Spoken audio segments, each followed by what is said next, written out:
President Obama, the Trump family has been described as elitist. How would you characterize them? Latte sipping, politically correct, out of touch folks. Mr. Heston, what did you say to Donald Trump when he told you he supported the National Rifle Association, and then shook your hand? Take your stinking paws off me, you damn dirty ape!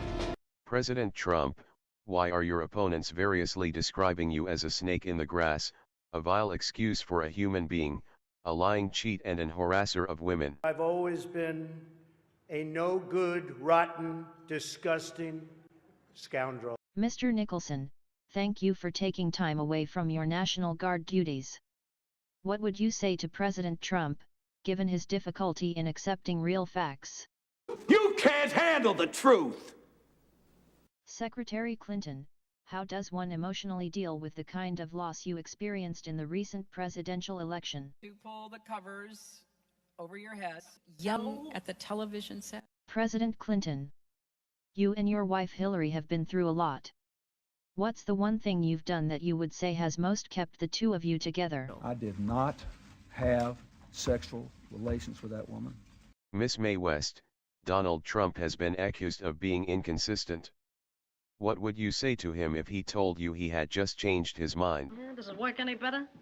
Mr. Darth Vader, how are efforts proceeding in forging an alliance with Donald Trump? What would you say to him in this regard? You do not yet realize your importance. You have only begun to discover your power. Join me, and I will complete your training. I am your father. Dr. McCoy, Bones, does the lifting of restrictions on coal mining have any significance for you? I'm a doctor, not a coal miner.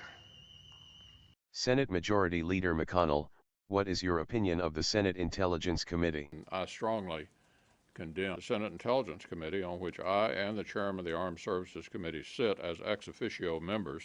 Our Republicans in the Senate are reluctant to review Russian tactics or ignore them. Mr. Corleone, President Trump's wife is not living with him in the White House. What do you have to say about that? A man who doesn't spend time with his family can never be a real man. Mr. Vice President, how did you feel when you were told by senior White House staff what you had to do? When, how should I put it, you had to service President Trump? My heart was literally broken wide.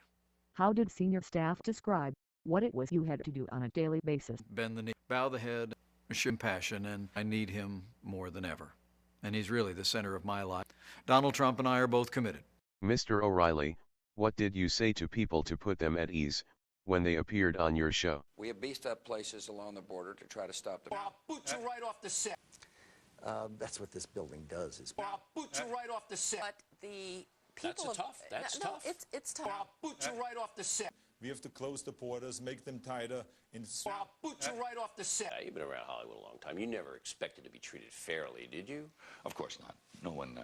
I'll boot you right off the set. They'd already had two of them, had already had violent I'll boot you right off the set. To track down the people that killed 3,000 people on our... I'll boot you right off the set. Did black people get pulled over on New Jersey Turnpike? I'll boot you right off the set. Mr. Schwarzenegger, what did you say to your cooking class when you were running late and hadn't even begun cutting the meat into little pieces? Get to the chopper! Stephen Colbert, you have been described as getting old.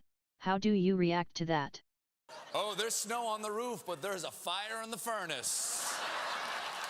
President Obama, how would you describe what politicians do best? Eating off the taxpayer trough. That's something that the American people should know. But our intention is to lie and to deceive readers and the American people, or we act in haste because the information available wasn't complete. We're intentionally lying, like we made them up out of thin air.